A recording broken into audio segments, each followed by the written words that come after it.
Okay, I'm going to show you how to change out the feet on this Pioneer turntable. This one's a PL518. Move your mat, move your platter, head shell, counterbalance, make sure your arms locked down, flip your table over, leave the lid on,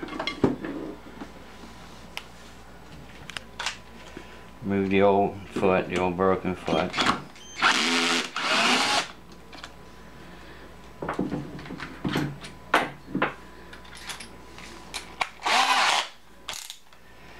Drill out the old hole, go right into the hole that's already there, go down about a ½ inch.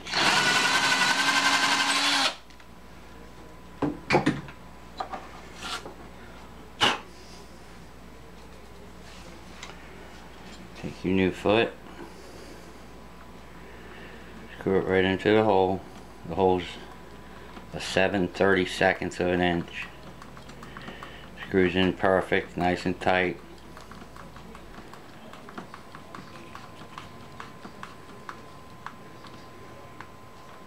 That's it right there.